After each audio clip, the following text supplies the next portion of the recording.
Hindi maiaalis sa magkakapatid ang hindi pagkakasundo. Kagaya na lang ng magkapatid sa ina na sina Delia at Thea. Likas na kay Delia ang pagiging mahigpit sa mga kapatid, hindi dahil sa gusto niya lang, kundi dahil sa pagmamahal niya sa mga ito. Ngunit magkaganon pa man ay hindi yon pansin ni Thea, dahil para sa kanya ay walang karapatan ang ate niya sa kanyang buhay.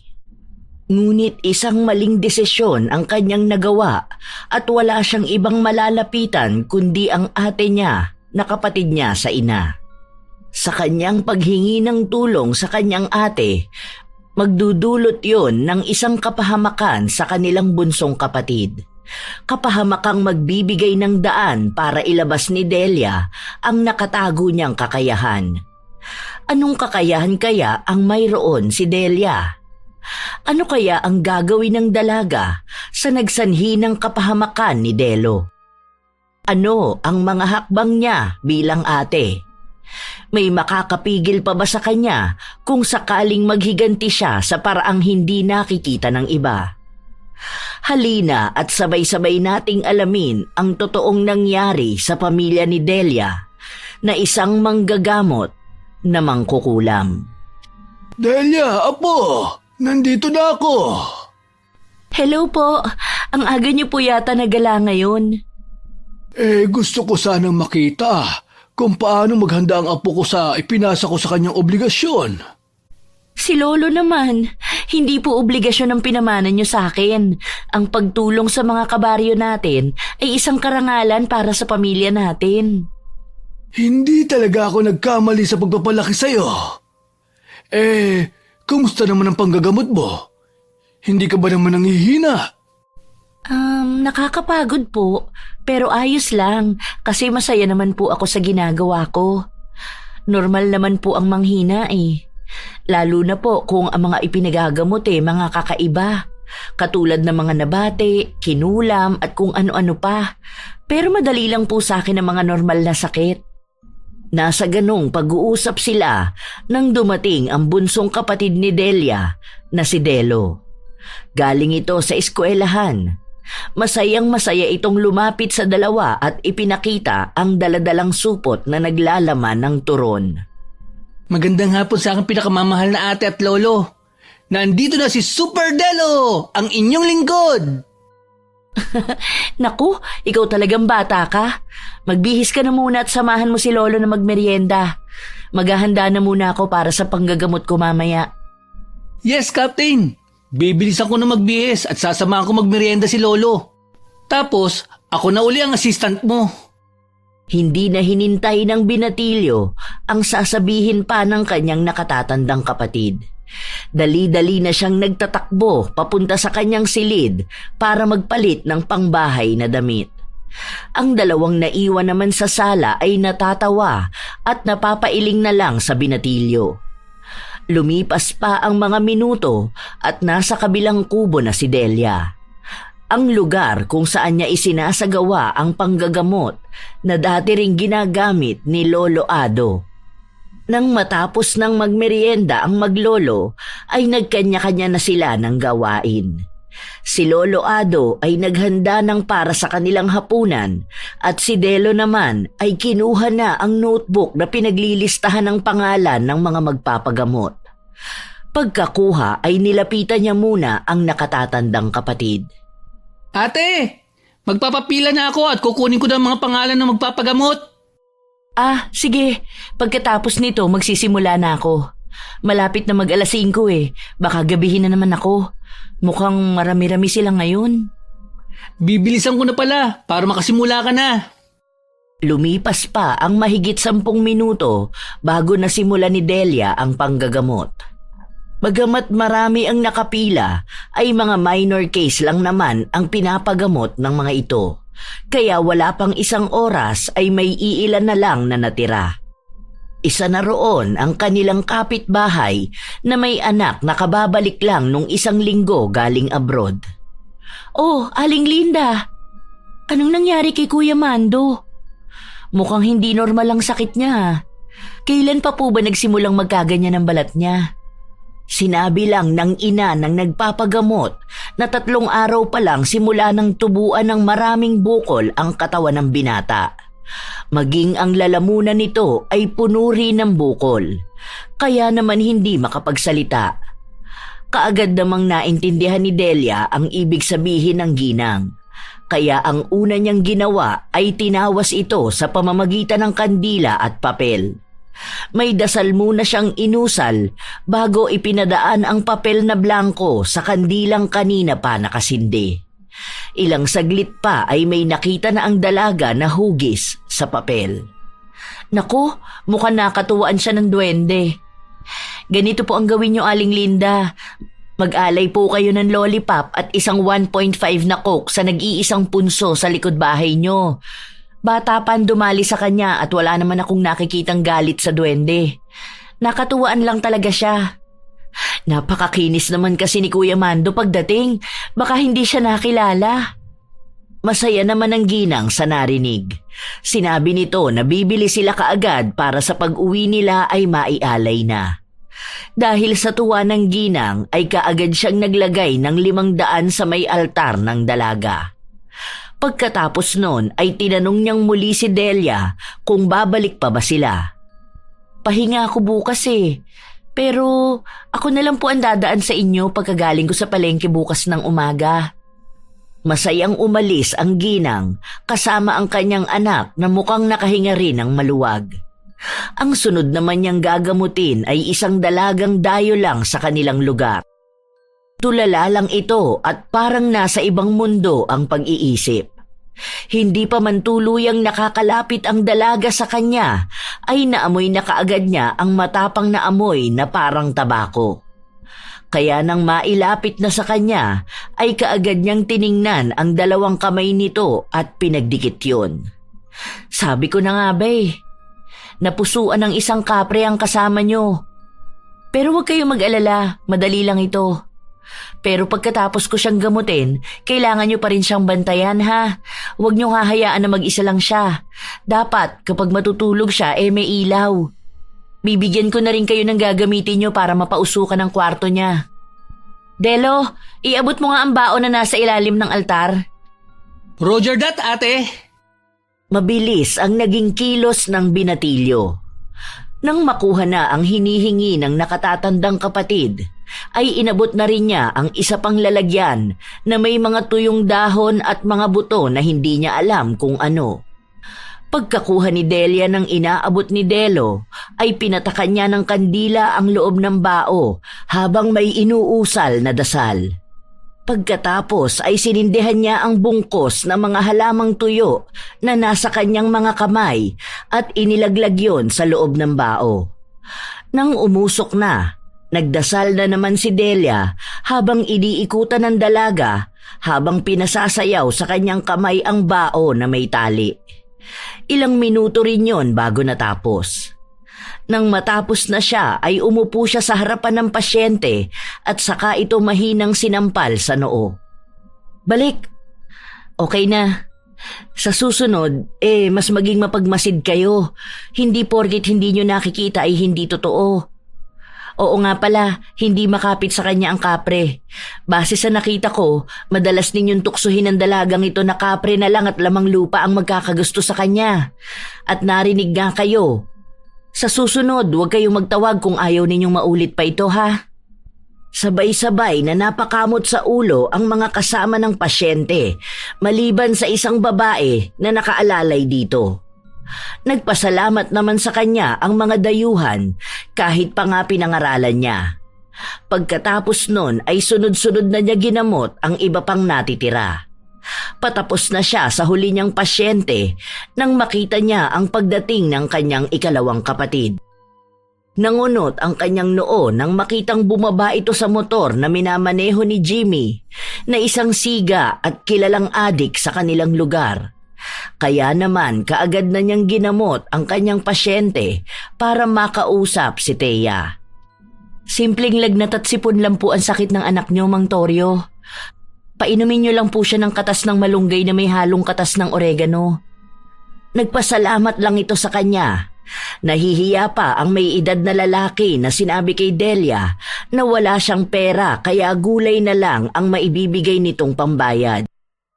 Kayo talaga, Mang Toryo. Sabi ko naman po sa inyo, libre lang ang serbisyo ko. Hindi naman po ako naniningil. Ang sakin lang po ay makatulong sa mga kababaryo ko. Naiiyak naman na nagpasalamat muli ang lalaki at saka tumayo at inilagay sa paanan ng lamesa ng altar ang isang supot na naglalaman ng iba't ibang gulay. Matapos yun ay nagpaalam na rin ang mag-ama. Tapos na. Bunso, ikaw na muna ang bahalang maglikpit. Kakausapin ko lang ang ate Thea mo. Oo, Ate Delia. Ate Delia, may gusto sana akong sabihin sa iyo eh. Alam mo naman na ayoko naglilihim. Ano ba yun? Si Ate Thea at Kuya Jimmy, madalas kong makita sa school. Hatid sundo si ate ni Kuya Jimmy. Ano? Di ba kayo magkasabay na pumapasok? Oo, pero hanggang dyan lang sa kanto. Doon kasi lagi nag-aabang si Kuya Jimmy. Ganun ba? O sige, ikaw na muna ang bahala dito. Ang kaninang masayang aura ni Delia ay napalitan ng galit dahil sa nalaman. Hindi dahil sa ayaw niyang maging masaya o magkaroon ng nobyo ang kapatid, kundi dahil ang taong napili ni Thea ay isang taong hindi kailanman matatanggap ng dalaga. Para siyang sinilabang papel habang papasok sa kanilang bahay. Malalaki ang hakbang at malakas ang boses na sinisigaw ang pangalan ng kanyang kapatid. Sinalubong naman siya ng kanyang lolo na alam na ang maaaring mangyari. Thea! Thea! Apo, ano ba't sumisigaw ka? Ano bang nangyayari? Kakausapin ko lang po si Thea, lolo. Mukhang naglilihim na ang isang yan sa atin. Ano naman ba ang pakialam mo? Gabi na pero boses mo pa rin ang nangingibabaw sa buong baryo. Hindi ka ba nahihiya? Thea, gumalang ka naman sa ate mo. Lo, ako na po ang kakausap sa kanya. Maupo na lang po muna kayo sa sala. Matapos sabihin yon ay mabilis na nilapitan niya ang kapatid at marahas na hinila ito papasok sa kwarto niya. Nang maipasok na niya si Thea sa loob ng silid, ay isinara niya ang pinto at inilak yun. Akala mo ba hindi ko malalaman ang tungkol sa inyo ni Jimmy? Nag-iisip ka ba talaga? Pinag-aaral kita hindi para magpabola sa isang tambay at adik. Ano ka ba naman, Thea? Ano naman ngayon sa'yo? Bakit? Sinabi ko bang pag-aralin mo ko? Hindi ba ikaw lang naman na may gustong magtapos ako ng pag-aaral? Isa pa, sino ka ba para diktahan ako? Hindi kasi inay, kaya pabayaan mo ko. Ginagawa ko ang lahat para sa inyo ni Delo. Oo, hindi ako si inay. Pero hanggat nandito ka sa pamamahay ko, ako ang masusunod. Hindi ko alam kung ano ba ang kasalanan ko sa'yo.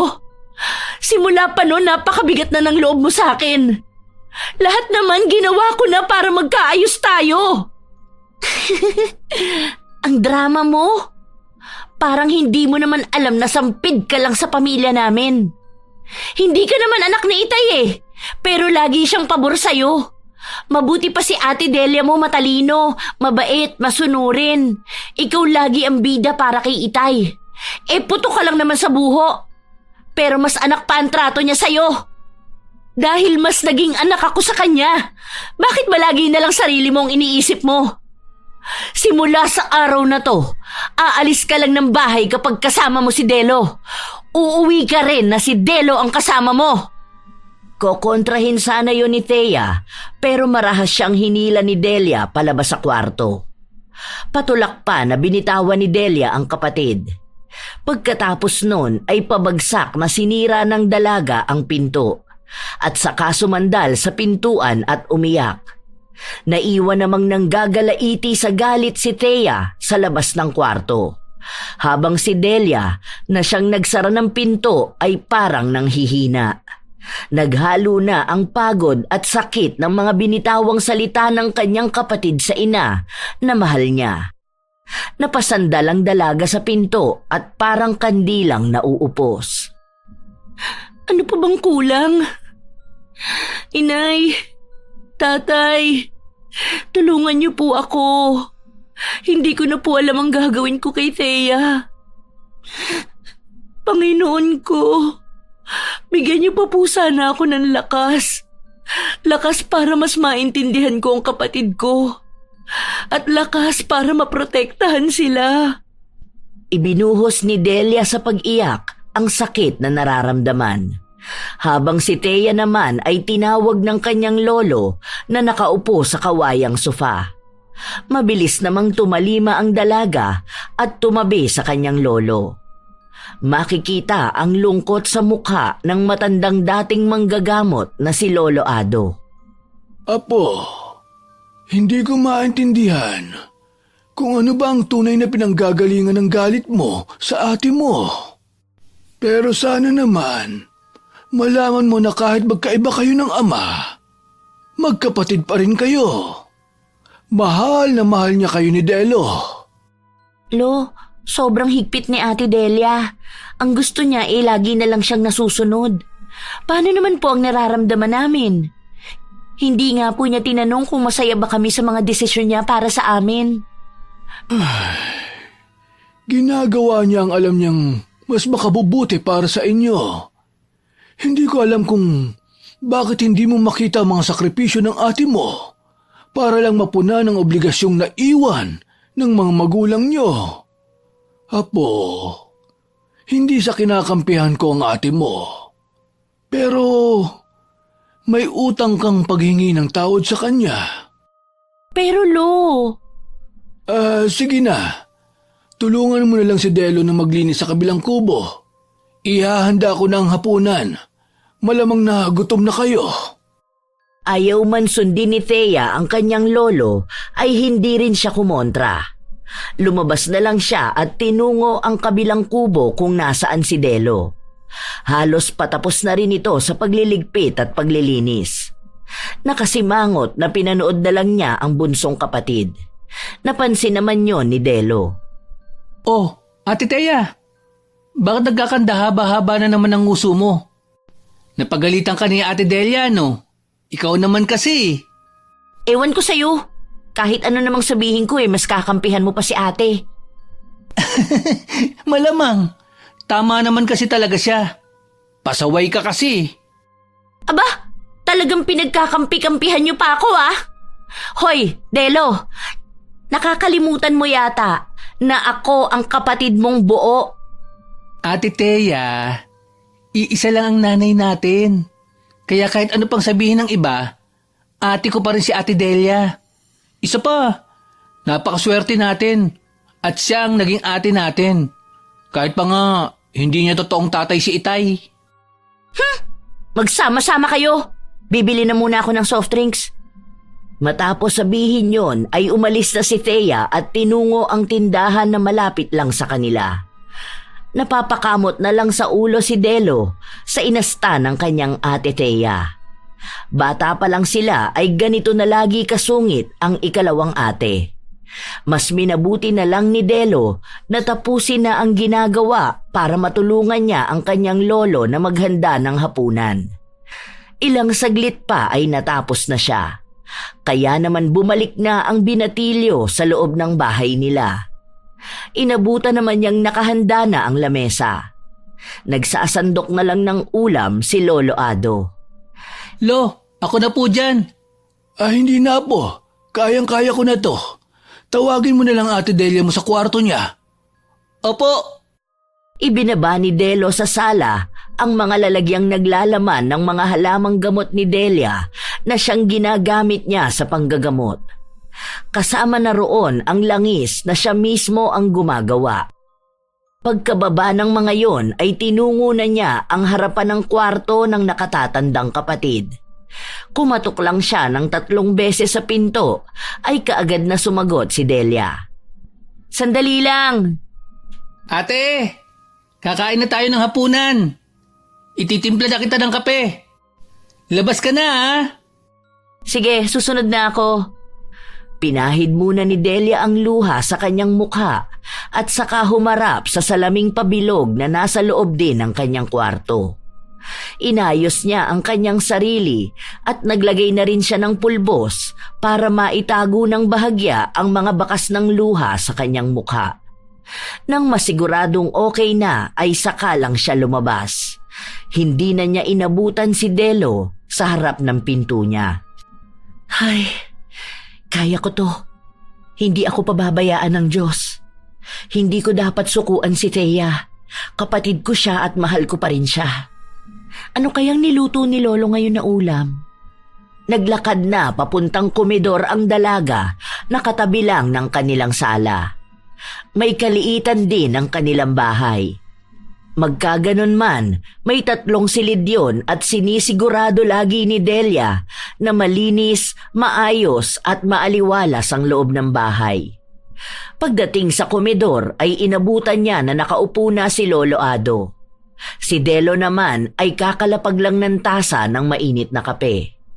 Nangunot ang kanyang noo nang hindi makita sa hapag ang isa pang kapatid. Nasaan si Thea? Sabi niya kanina, bibili lang siya ng soft drinks. Puntahan ko na lang para makakain na tayo. Ganun ba? O sige, bilisan niyo ha. Tumangulang si Delo bago tinahak ang daan papunta sa tindahang malapit lang sa kanila. Hindi pa man siya tuluyang nakakalapit, ay nakita na niya roon ang kanyang ate Thea.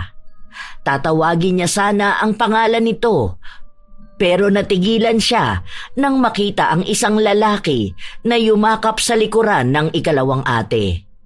Kitang-kita pa niya kung paano humarot ang kanyang ate Thea. Hala, si Kuya Jimmy ba yun? Naku, patay. Yari na. Si Ate Thea talaga. Ginamit pang dahilan ng pagbili ng soft drinks. Ilang minuto rin na nakatayo lang siya sa isang pwesto.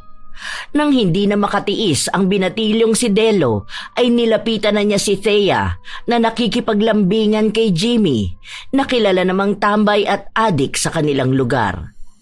Nang malapitan ng dalawa ay kaagad na hinanap ni Delo ang soft drinks na bibilhin dapat ni Thea. Ate, nasaan ang soft drinks? Kanina ka pa dapat nakabili ah. Kakain na tayo. Ito naman, napakwento lang ako. Ako nang bahala, babe. Anong soft drinks ba ang gusto mo, bata? Libre ko na. Ate Thea, bumili ka na at umuwi na tayo. Aba, iniisda ba ako, bata? Nalilitang ka ba sa akin? Ha? Gusto mong makatikim? Babe, royal na lang ang bilhin mo. Yun kasi ang gusto ko. Hayaan mo na ang kapatid ko. Pagod kasi yan sa pagtulong kay Ate Delia sa panggagamot. Pasalamat ka, bata, ha? Ingatan mo ang kapatid mong to. Baka mamaya, magaya sa baliw mong ate na kung ano-ano ang nakikita.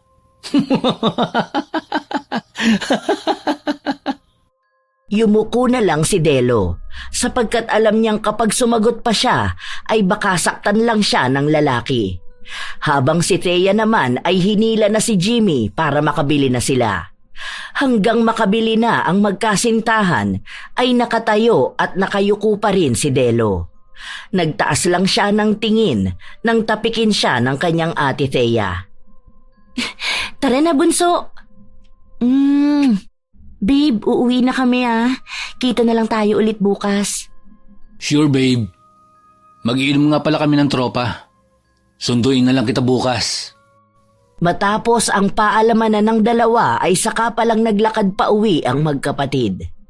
Habang nasa daan ay hindi napigilan ni Delo ang magkomento tungkol sa pakikipaglapit ni Thea kay Jimmy.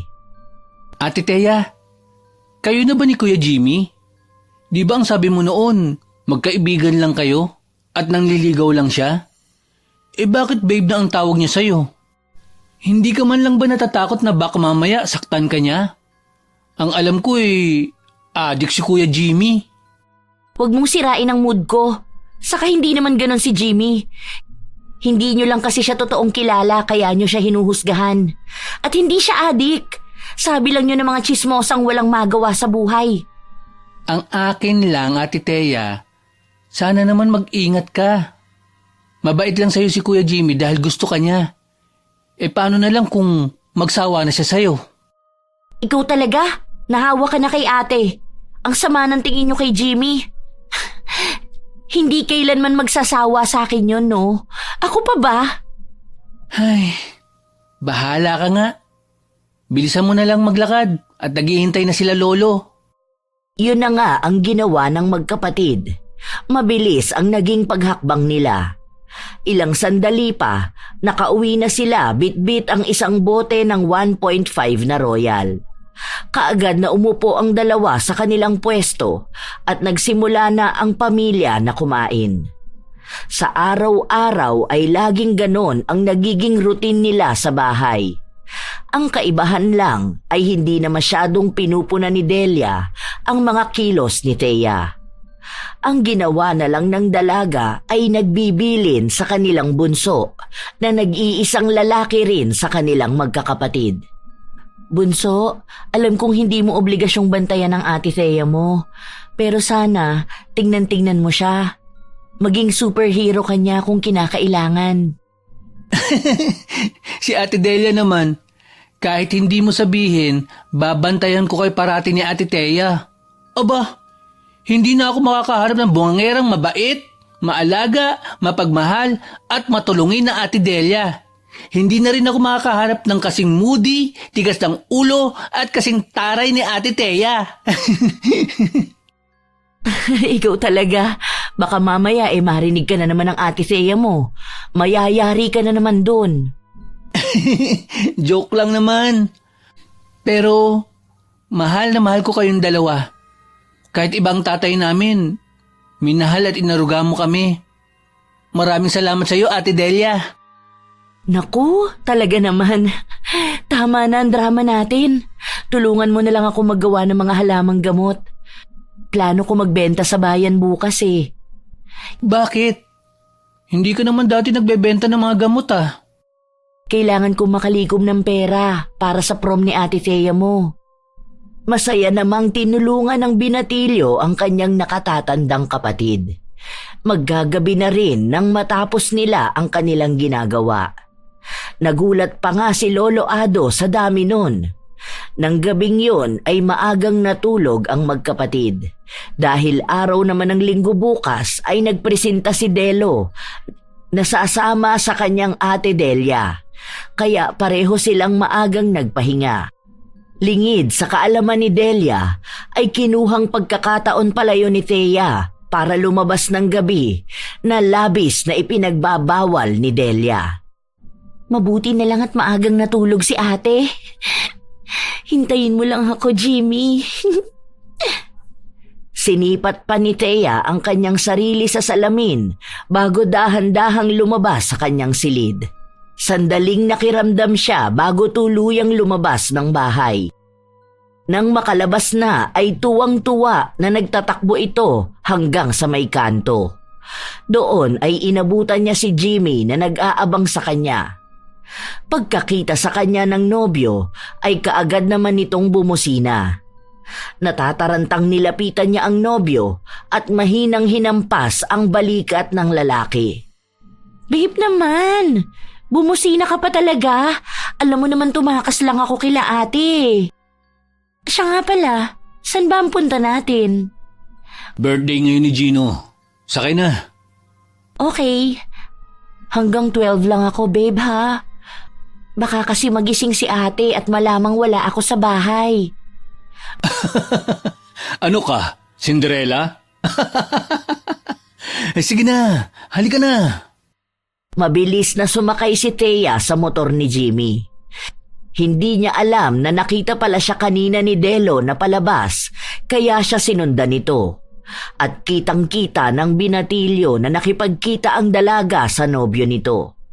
At para hindi siya mapansin ng dalawa habang nag-uusap, ay nagtago siya sa isang malapad na poste ng isang bakery.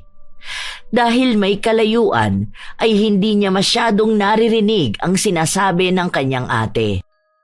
Pero dinig na dinig naman niya ang mga sinasabi ni Jimmy na parang walang pakialam kung may magising sa lakas ng boses niya.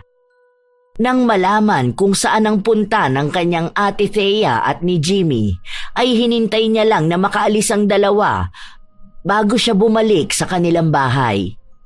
Pagbalik doon ay hinihingal pa siyang kumatok sa kwarto ng kanyang ate Delia. Ate Delia! Dahil mababaw lang matulog si Delia, kaagad siyang nagising sa malalakas na katok ng bunsong kapatid. Nagtatakang bumangon ang dalaga at tinungo ang kanyang pintuan.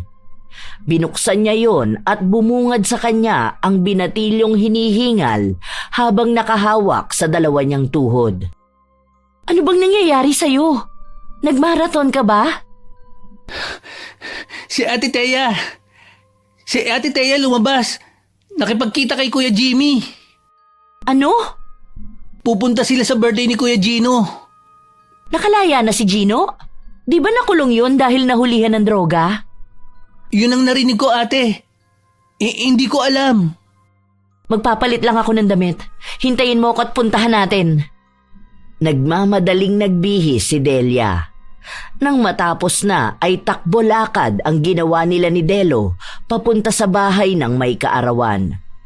Umabot din ng mahigit 20 minutos ang kanilang paglalakad bago narating ang kanilang patutunguhan.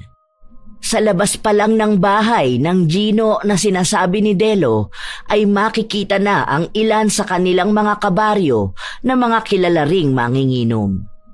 May iba pa roon na naging pasyente na rin ni Delia. Hinihingal na inilibot ng dalaga ang kanyang paningin. Ilang sandali pa, natanawan na niya ang kanyang hinahanap. Para siyang sinilaban na tuyong dahon nang makita niyang nakakandong pa si Thea habang nakayapos sa leeg ni Jimmy. Ang mga kaharapan nito ay panay mga lalaki na kilalang mga siga at takaw gulo sa kanilang lugar. Dala ng galit ay hindi na nakapagpigil pa ang dalaga. Malalaki ang mga hakbang na tinungo niya ang pwesto ng kanyang kapatid na nakikipaglandian sa kanyang nobyo. Nang makalapit na, ay walang pagdadalawang isip na hinila niya ang braso ng kapatid kung kaya napatayo ito. Ate Delia! Ate! Delo! Anong ginagawa niyo rito? Umuwi na tayo. Hoy, sino nagsabi sa'yo na pwede mong pauwi ng syota ko? Anong karapatan mo? Nakalimutan mo yatang wala ka sa teritoryo mo. Huwag kang magtapang-tapangan dito. Babe, tama na. Lubayan mo ang kapatid ko ha. Wala man ako sa teritoryo ko. May karapatan naman ako sa kapatid ko. Halika na, Thea. Ate, please. Nakakahiya. Nakakahiya? Ikaw ba hindi ka nahihiya sa inaarte mo? Sinong disenteng babae ang haharap sa inuman kasama ng mga lalaki? At nakakandong ka pa nga. Pinag-aaral kita hindi para sirain ang buhay mo sa isang tambay at walang pangarap sa buhay na lalaki. Pabayaan mo na lang ako. Dito ako masaya eh. Bakit ba hindi mo magawang maging masaya para sa akin? Baka naiinggit, babe. Dahil walang lalaking pumapatol sa kanya. Dahil na rin sa inis ay hindi nagdalawang isip si Delia na bigyan ng isang malakas na sampal ang lalaki. Gaganti sana ito sa kanya, ngunit mabilis na hinawakan ni Gino ang kaibigan. Pilit ding inaawat ng iba pa nilang kasama ang pagpupumiglas ni Jimmy na galit sa ginawang pagsampal ni Delia. Habang si Thea naman ay hindi makapaniwala sa ginawa ng kanyang nakatatandang kapatid. Gulat at galit ang nararamdaman ni Thea ng mga sandaling yon. Bakit ba napakapakailamera mo? Wala ka bang ibang misyon sa buhay mo kundi ang gawing miserable ang buhay ko? Lahat na lang na magpapasaya sa akin hindi mo matanggap. Wala kang kwentang ate! Mamatay ka na sana! Ate Thea, paano? Hindi na nakapagpigil pa si Delia at malakas na sinampal ang ikalawang kapatid. Habang wala namang tigil sa pagtulo ang kanyang luha na kanina pa niya pinipigilan. Hindi niya lubos maisip na gano'n nakalalim ang galit na meron sa puso ng kanyang kapatid. Habang si Thea naman ay nabigla sa sampal na ginawa sa kanya ni Delia. Simula pa nung bata sila ay hindi kailanman siya sinaktan nito ng pisikal. Hindi niya inakala na magagawa siyang sampalin ito ngayon at sa harap pa mismo ng maraming tao. Dala ng kahihiyan at galit ay nagtatakbo pa uwi si Thea. Si Delia naman ay tumingin muna ng masama kay Jimmy bago walang buhay na tinalikuran ng lalaki. Nakaalalay lang sa kanya ang nag-aalalang si Delo. Ate Delia, huwag mo sanang masyadong intindihin ang mga sinabi ni Ate Thea. Ayoko mawala ka.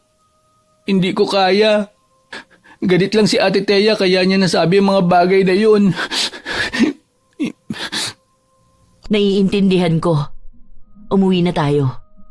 Naging mabagal ang lakad ni Delo at Delia. Dinaig pa ng dalaga ang isang buhay na patay.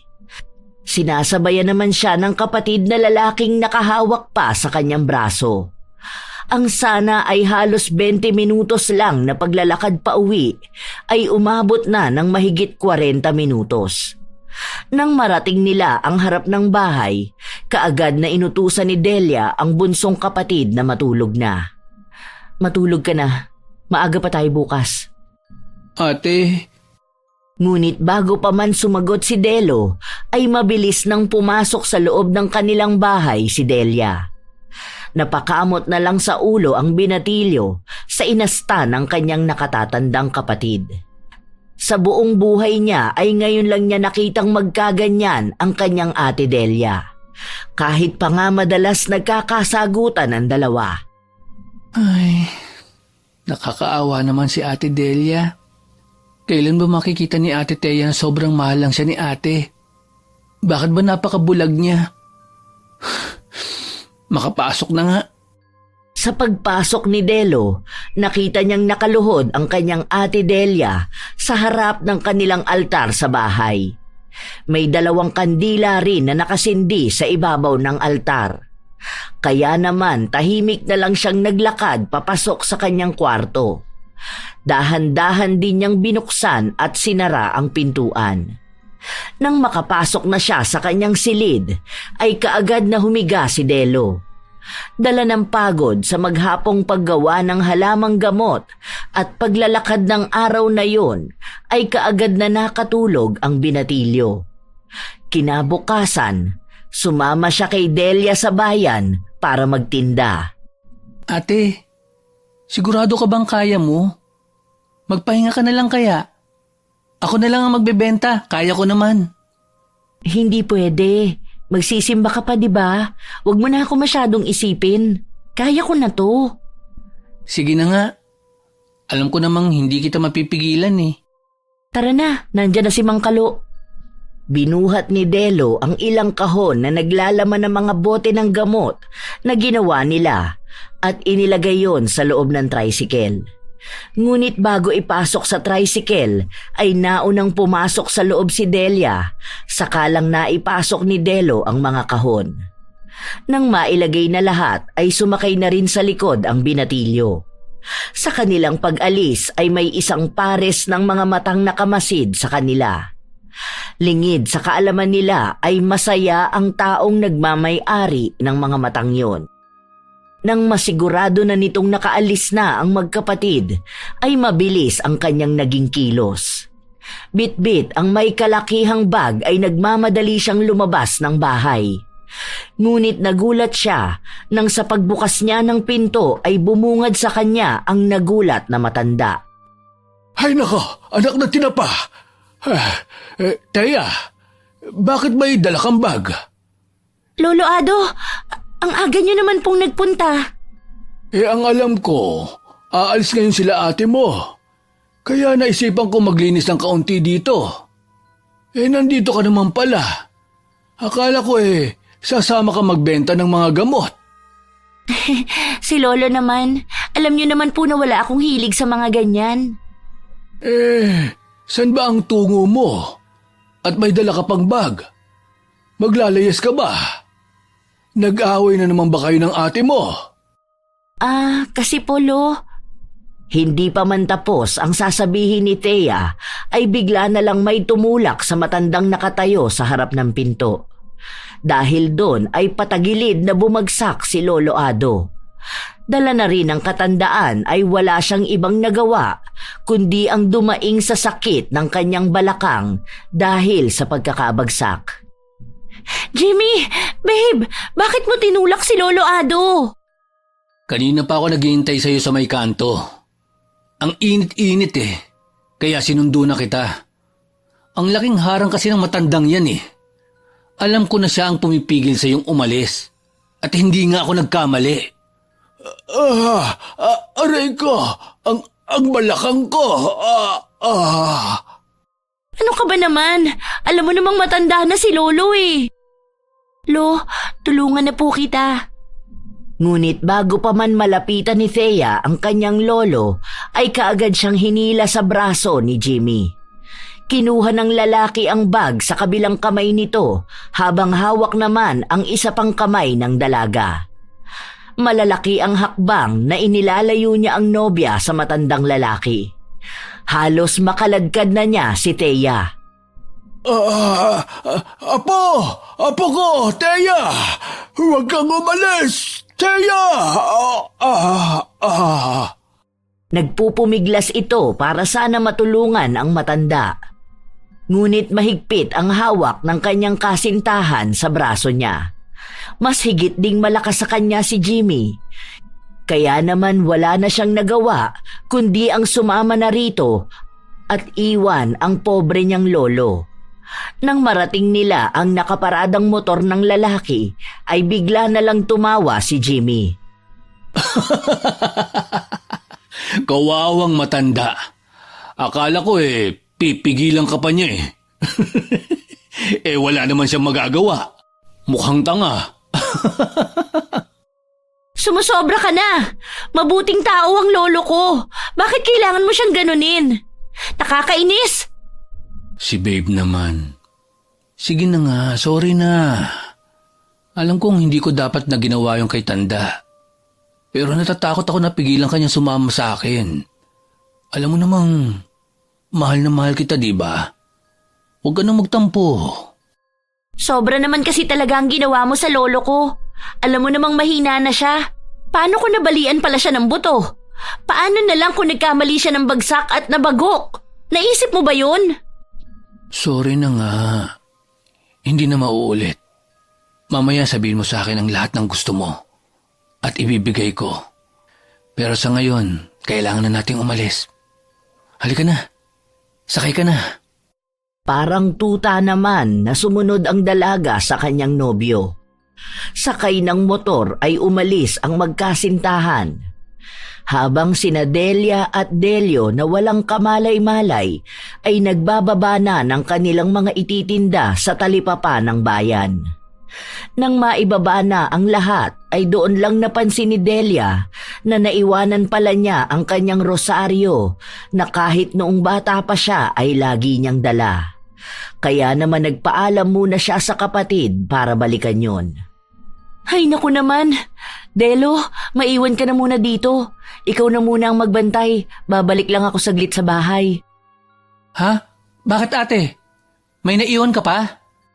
Yung rosaryo ko, hindi ako mapalagay kapag wala yun.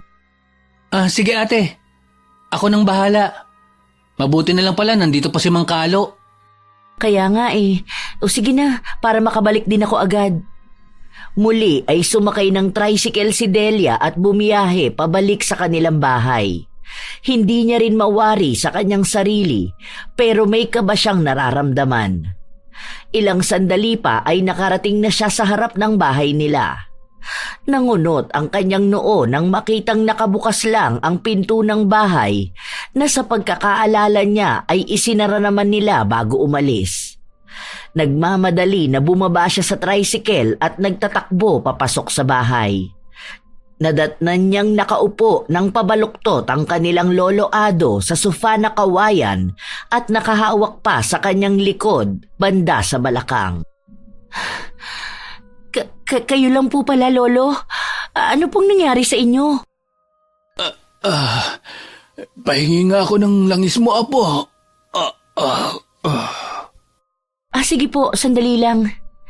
Nagmamadali si Delia na lumapit sa kanyang altar. Mula sa likod ng isa sa mga santo ay kinuha niya ang isang bote na naglalaman ng langis. Nang makuha na yon ay dali-dali siyang bumalik sa sala at nilapitan ang kanyang lolo na panay ang haplos sa balakang. Ako na po, Lo. Ano po bang nangyari? Nagpunta kanina dito si Jimmy. Si Jimmy? Ano naman pong ginawa niya rito? Sumama na sa kanya si Thea.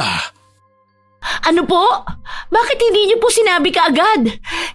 Hindi ito maaari. Dito ka lang po muna, Lo. Kailangan ko sunduin ang pasaway na bata na yon. Nagmamadaling tumayo si Delia. Lakad takbo na pinuntahan niya ang bahay nila Jimmy.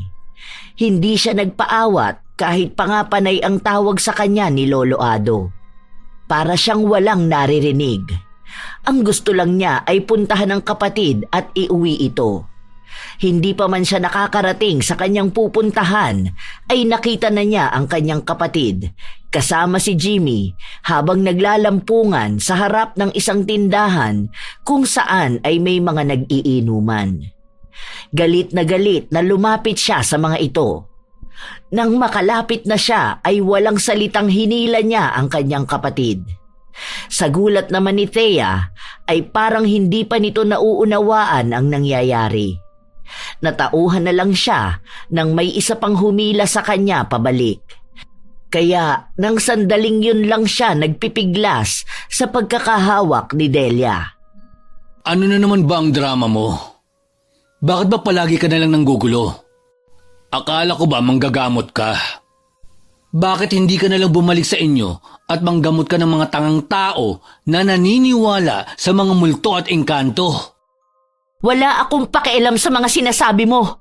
Bitawan mo ang kapatid ko at uuwi na kami. Hindi! Ayoko! Ayoko nang umuwi sa inyo! Paano ang pag-aaral mo? Paano na ang mga pangarap mo? Thea, nakikiusap ako sa'yo. Umuwi na tayo. Ate, sorry. Pero magsasama na kami ni Jimmy. Alam ko na kahit anong gawin kong pagre-rebelde, hindi mo siya matatanggap. Mahal na mahal ko po siya. Oh, narinig mo naman di ba? Hindi siya sasama sa'yo. Sa akin na siya uuwi. Ako na ang pinili niya. Kaya makakaalis ka na. Peste kang babae ka. Hindi na ba talaga kami mahalaga sa'yo? Si Delo, si Lolo, kahit hindi na ako. Umiiyak na kumapit lang si Thea sa kanyang nobyo. Iniwas din ito ang kanyang tingin sa nakatatandang kapatid. Naintindihan naman ni Delia ang nais nitong iparating. Kaya malungkot na tumalikod na lang si Delia at mabibigat ang paang humakbang pabalik sa kanilang bahay.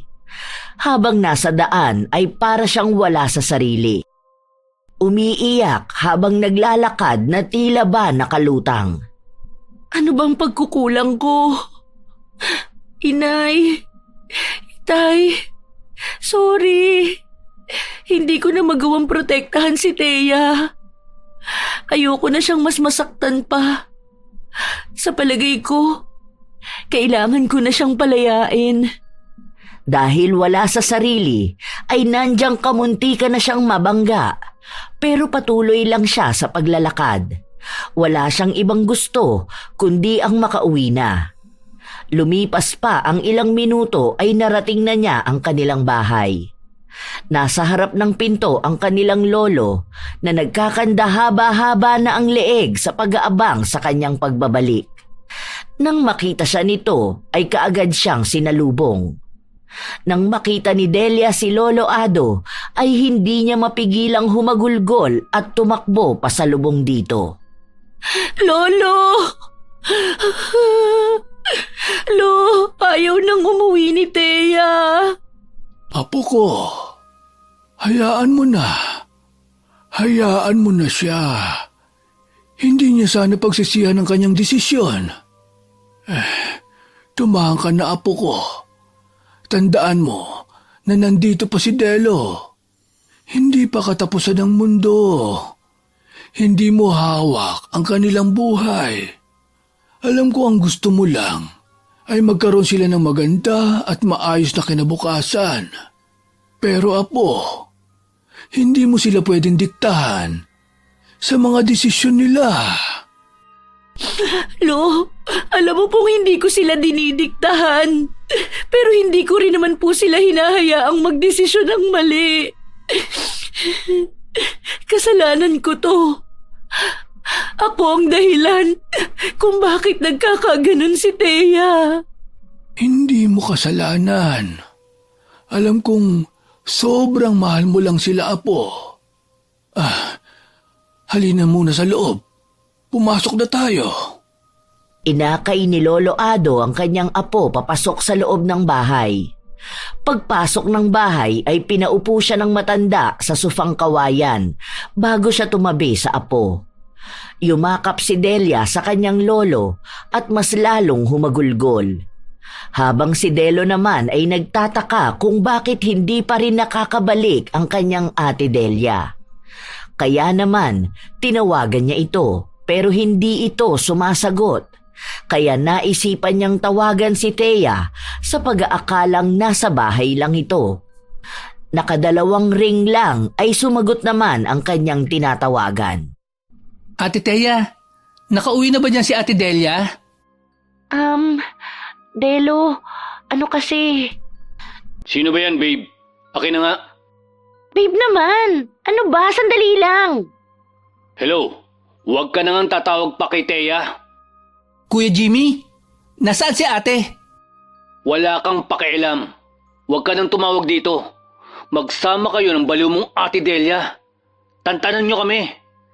Ako ang pinili ni Thea. Kaya wala na kayong magagawa. Matapos sabihin niyo ni Jimmy, ay kaagad niyang ibinaba ang tawag.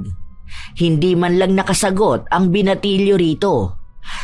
Dahil hindi pa niya naiintindihan ng lubusan ang ibig nitong sabihin. Ilang minuto rin na parang loading lang ang utak ng binatilyo. Nang mapagtanto niya ang ibig sabihin ng nobyo ni Thea, ay nagmamadali siyang magligpit ng kanilang mga panindang gamot. Pagkatapos maiayos ang lahat ay nagmamadali siyang umuwi. Lumipas pa ang halos 1 oras. Tahimik ang bahay nang dumating si Delo sa kanila. Kaya mas lalo siyang kinabahan. Nagmamadaling pumasok siya sa loob ng bahay. Dinatnan niyang nakahiga at natutulog ang nakatatandang kapatid sa sofa na kawayan. Habang si Lolo Ado naman ay nasa kusina, natanaw mula sa pinto. Ibinaba ng binatilyo ang mga dala niyang kahon at saka dumiretso sa lolo nila para magmano. Lo, ano po ang nangyari kay ate? Sinubukang sunduin ang pasaway niyong kapatid sa bahay ng nobyo. Ayun, umuwi ng luhaan. Hindi ko alam kung ano ang buong nangyari. Umuwi na lang siya ditong umiiyak at sinasabing ayaw nang umuwi dito ni Thea. Ano ba naman si Ate Thea? Wala nang mahalaga sa kanya kung hindi ang boyfriend niya. Kawawa naman si ate. Hindi ba naman po siya sinaktan? Mukhang hindi naman. Pero masama ang loob niya. Sinisisi niya ang sarili niya. Apo, sa palagay ko, magiging mahirap sa atin ang mga susunod na araw. Kaya dito na muna ako. Hindi ko kayo pababayaan ng ate mo.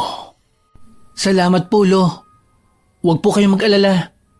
Tutulungan ko po kayo palagi. Alam mo, Apo, sa palagay ko, hindi na muna makakapanggamot ang ate mo. Kilala ko siya. At alam kong sobrang dadamdamin niya ang pag-alis ng ate Thea mo. Hindi nga sila nagkamali ng akala, sapagkat matapos ang araw na yon ay lagi nang tulala si Delia. Kung hindi siya tatanungin, ay lagi lang siyang nakatanaw sa may bintana. Hindi na rin siya nagdadasal at nanggagamot. Kaya sa tuwing uuwi si Delo, ay lagi niyang inaaliw ang kanyang ate Delia. Ngumingiti naman ito kahit matipid lang. Lumipas pa ang ilang buwan at bakasyon na sa eskwela si Delo, pero ganun pa rin si Delia.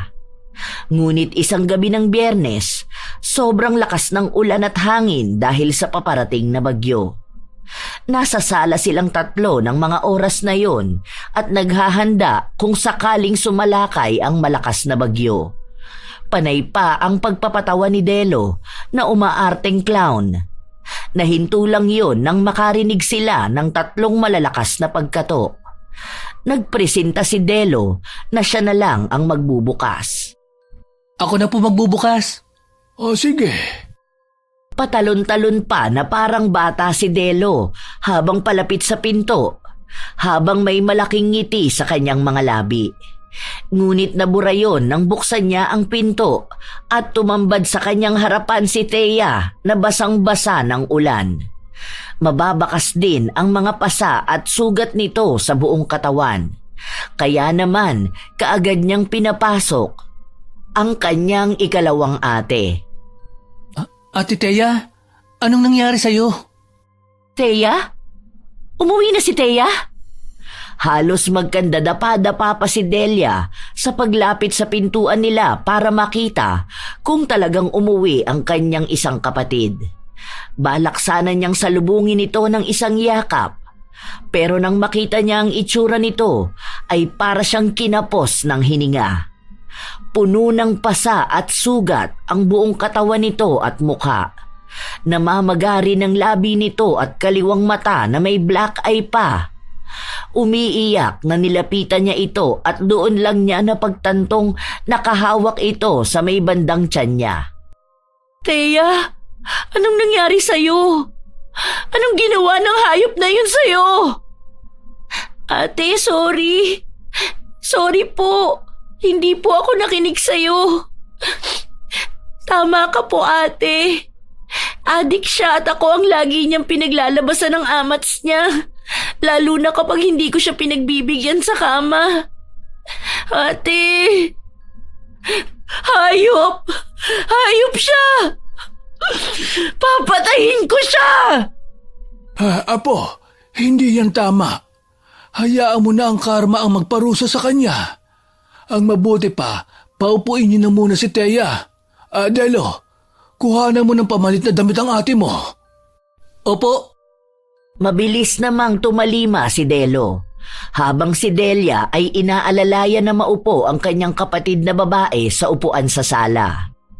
Nang makaupo na sila ay panay ang hingi ng tawad ni Thea sa kanyang nakatatandang kapatid at lolo. At dahil mahal na mahal nila ang dalaga, mas pinagtuunan nila ng atensyon ang mga sugat nito. Huwag mo nang isipin yun. Sandali lang at kukuha ko ng gamot. Ako ang may gawa nun kaya alam kong epektibo. Salamat po, ate. Nang makabalik na si Delo, ay pinagbihis na muna nila si Thea. Pagkatapos magpalit ng damit ay saka naman siya ginamot ni Delia. Habang ginagawa nila yon, ay ikinuwento ni Thea ang naging buhay niya sa piling ni Jimmy. Sinabi rin nito na natatakot siya sa maaaring gawin ng nobyo pag nalamang tumakas siya. Natatakot po ako, Ate Delia. Kilala ko si Jimmy. Alam kong hindi niya papalagpasin ang pagtakas ko sa kanya. Ayokong mapahama kayo. Pero wala naman po akong ibang matatakbuhan. Ang mabuti pa lumuwas muna kayo sa Maynila. Biyahe na kayo mamayang madaling araw. Hindi ka sasama. Bakit? Ate, sumama ka na lang. Natatakot ako na baka saktan ka niya. May kailangan lang akong ayusin muna rito. Susunod din ako sa inyo. Huwag kang mag-alala. Hindi niya ako masasaktan. Bawal kang ma-stress. Baka makaapekto sa pagbubuntis mo. Alam mo na po. Nakangiting tumangu-tango si Delia. Habang nangunot naman ang noo ni Lolo Ado. Sapagkat nararamdaman niyang may gagawin itong isang bagay na hindi maganda. Magkaganon pa man ay ipinagkibit balikat na lang niya. Lumipas ang mga oras. Nakahanda na ang gamit ng tatlo. Nang sumapit na ang 2:00 ng madaling araw, ay tahimik na nagtungo sina Thea, Delo at Lolo Ado sa labas. Habang si Delia naman ay kinuha ang itim na belo ng kanyang namayapang lola. Ngunit bago gamitin yon ay taimtim muna siyang nagdasal at humingi ng tawad sa Diyos sa kanyang gagawin. Alam ko pong mali ang gagawin ko. Ngayon pa lang po ay humihingi na ako ng tawad sa aking gagawin. Patawad po. Matapos magdasal ay pinatay niya ang lahat ng ilaw sa buong bahay. Tanging ang naiwan na lang na nagbibigay liwanag ay ang mga nakasinding kandila. Pagkatapos ay kinuha niya ang itim na belo at larawan ni Jimmy. Nang makuha niya yon ay nagpakawala muna siya ng isang malalim na buntong hininga bago isinuot ang itim na belo. Inilagay niya sa harap ng mga kandilang nakasindi ang larawan ni Jimmy. Nang magawa na niya yon ay dumapa siya sa sahig habang umuusal ng Latin na mga salita. Habang si Jimmy naman ay nagmamasid sa 3 tao na nakita niya kanina lang habang papunta sana siya sa bahay ng nobya. Ang kapal ng mukha mong takasan ako, ha? May bala ka pang lumayo. Akala mo hindi kita mahuhuli. Pwes, nagkakamali ka. Kung iiwan mo rin lang ako, mas mabuti pang mamatay ka na lang. Matapos sabihin yon, ibinato niya ang kanyang sigarilyo at mabilis na nilapitan ng 3 na nag-aabang sa pagdaan ng bus papuntang Maynila. Inilabas din niya ang isang matalas na kutsilyo na nakasuksok sa belt ng kanyang suot na shorts. Dahil nakatalikod ang 3 sa kanya ay walang kahirap-hirap na nalapitan niya ang mga ito. Uundayan na sana niya ng saksak ang nobya. Pero maagap si Delo at walang pag-aalinlangang iniharang ang sarili sa buntis na kapatid. Ate Thea, ilag! Oh! Delo! Tulong! Tulungan niyo kami! Dahil sa lakas ng sigaw ni Lolo Ado, ay may mangilan-ngilang lumabas at sumilip sa kani-kanilang bahay. Dahil doon ay nagmamadaling nagtatakbo si Jimmy palayo. Ngunit hindi pa man siya nakakalayo, ay bigla na lang siyang nakakita ng isang babaeng nakabelong itim. Sinubukan niyang takasan ito, ngunit kahit saan siya magtungo ay nakikita niya ang babae. Sa labis na takot, pumasok siya sa isang bahay kubo na walang nakatira. Nang akala niyang natakasan na niya ang babaeng nakabelo, ay tumawa siya ng malakas at nagmura pa. Si Raulo! Akala mo mahuhuli mo ako? Ang tanga mo! Mas mabilis pa rin ako sa'yo! Ngunit naputol ang kanyang pagtawa nang makarinig siya ng malakas na tawa ng babae mula sa kanyang likuran. Dala ng takot ay nagmamadaling lumabas siya at nagtatakbo pa uwi sa bahay niya na hindi naman kalayuan doon. Habang sa bahay naman nila Delia ay naantala ang kanyang ginagawa dahil sa malalakas na katok sa may pintuan. Sino naman ang pupunta sa akin ng ganitong oras? Bumalik kaya sila Delo? Mabigat man sa loob ay hininto niya muna ang kanyang ginagawa at itinago ang belo at larawan sa ilalim ng altar. Pinatay din niya ang mga kandila. Nang masiguradong wala nang makikitang kakaiba sa bahay nila, ay sakalang niya tinungo ang pinto at binuksan ito.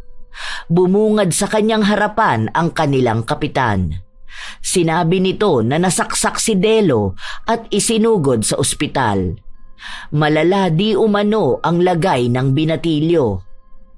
Nagulantang ang dalaga sa balitang yon. Ano pong ibig niyong sabihin? Sino pong sumaksak? Wala namang kaaway ang kapatid kong yun ah. Mas lalo siyang nakaramdam ng galit nang sabihin ng kapitan na si Jimmy ang salarin at tumawag na ito ng pulis para hulihin ang binata. Nang makaalis na ang kapitan ay muling ipinagpatuloy ni Delia ang kanyang ginagawang pangungulam kay Jimmy. Wala sana akong balak na patayin ka. Pero sinagad mo na talaga ako. Kaya humanda ka. Pagbabayarin kita! Muli ay ipinagpatuloy ni Delia ang naputol niyang ginagawa. Habang si Jimmy naman ay nasa loob na ng kanyang bahay. Pasilip-silip pa ito sa bintana para tignan kung nasundan ba siya ng babaeng nakabelo. Makakahinga na sana siya ng maluwag kung hindi lang niya nakita ang mga pulis na paparating. Nagmamadali siyang nagtungo sa isang pinto papunta sa likod bahay. Mula roon ay tumakas siya at tumakbo papunta sa bukid. Habang tumatakas ay may nakita siyang itak na nakatarak pa sa isang puno. Kinuha niya yon.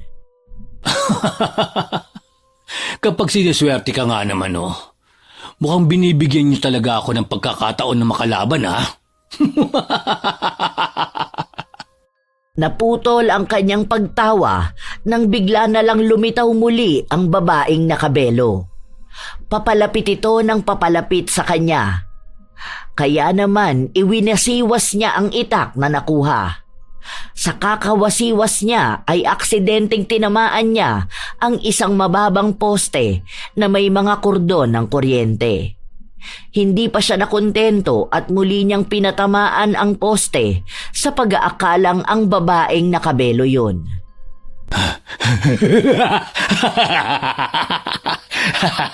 Akala mo, huli ka ngayon. Mamamatay ka na! Ngunit sa kanyang paghampas ay kasunod nun ang kanyang pangingisay. Dahil ang tinamaan na pala niya ay ang mga lumaylay na kordon ng kuryente. Kahit nang bumagsak na siya ay nagkikisay pa rin siya dahil ang isa sa kordon ay pumulupot sa kanyang leeg. Habang sa bahay naman nila Delia ay nagtanggal na siya ng itim na belo. Nilinis niya muna ang kanyang mga ginamit at naghanda bago tumungo sa ospital na pinagdalhan sa kanyang kapatid. Tama lang sa'yo yan. Ito ang tandaan mo, Jimmy. Kung sa impyerno ka man mapunta, ikaw ang nagtulak sa akin na tapusin na ang peste mong buhay. Matapos ang gabing yon, ay naging maayos na ang lagay ni Delo. Nagkasundo na rin sina Thea at Delia. Naging masaya na rin sa wakas ang kanilang pamilya. Habang si Lolo Ado naman ay masinsinang kinausap ang apong manggagamot. Nangako naman ito sa kanya na babalik sa bundok at magpepenitensya sa kasalanang nagawa. Nang sa ganon ay makabalik siya sa panggagamot. Katulad nga ng kasabihan ng iba na sa oras ng kagipitan ay walang ibang tatanggap sa atin kundi ang mga taong tunay at wagas na nagmamahal sa atin. At iyon ay ang ating pamilya. Bilang isang kapatid, walang masama kung makikinig tayo sa mga taong totoong may malasakit sa atin. Hindi porket mabait at napapasunod natin sa umpisa ay hanggang dulo na yon. Laging tandaan na minsan napapahamak tayo sa mga mali nating desisyon sa buhay at pagpili ng taong mamahalin. Kaya kilalanin nating mabuti ang mga taong ating sinasamahan. Shout out sa ilan sa mga masusugid nating tagapakinig.